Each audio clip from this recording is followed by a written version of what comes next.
Shalom, shalom, shalom, selamat pagi, haleluya, puji Tuhan. Satu hari lagi Tuhan berikan untuk kita hari ini, Kamis 17 November tahun 2022.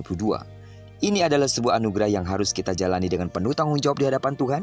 Dan percayalah, Tuhan pasti akan menolong bahkan akan memberkati kita, seperti Dia telah menolong dan memberkati kita di sepanjang malam yang telah kita lewati. Baiklah puji Tuhan, hari ini kita akan kembali melanjutkan pembacaan Alkitab satu hari satu pasal dari pembacaan 9 hari bersama Amos sebelum kita melakukan semua kegiatan kita hari ini. Dan hari ini kita telah memasuki hari yang kedua, maka kita akan membaca kitab Amos pasal yang kedua ayat pertama sampai dengan ayat yang ke-16. Judul renungan kita hari ini, berdamailah senantiasa dengan sesamamu. Sebagai pengantar renungan ini saya akan coba bacakan untuk kita ayatnya yang pertama. Beginilah firman Tuhan, karena 3 perbuatan jahat Moab, bahkan 4, aku tidak akan menarik kembali keputusanku, oleh karena ia telah membakar tulang-tulang Raja Edom menjadi kapur. Sidang jemaat Tuhan, camkanlah baik-baik, Tuhan sangat menginginkan manusia hidup dalam cinta kasih serta memiliki ketaatan terhadap firman-Nya. Namun nyatanya seringkali kita malah melakukan hal yang sebaliknya.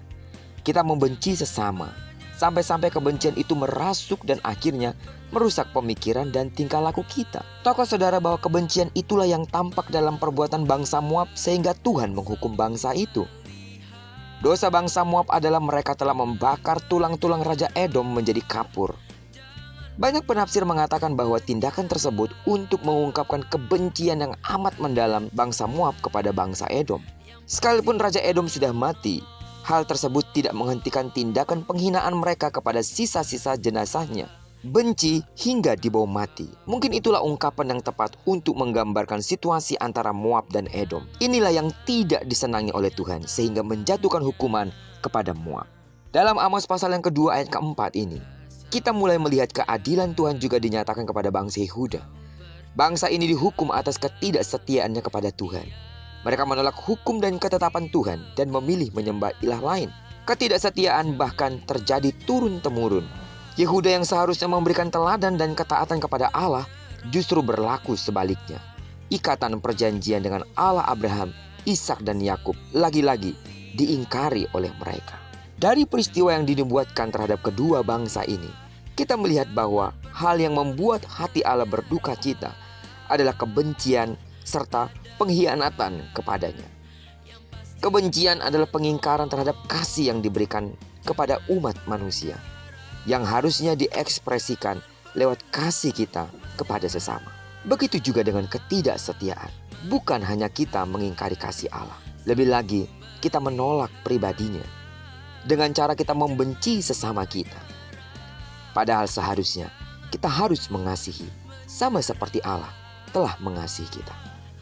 Siapakah kita sehingga dapat menduakan Allah? Tetapi nyatanya itulah yang kita lakukan. Itulah yang manusia lakukan banyak kali ketika kita tunduk kepada hawa nafsu duniawi kita.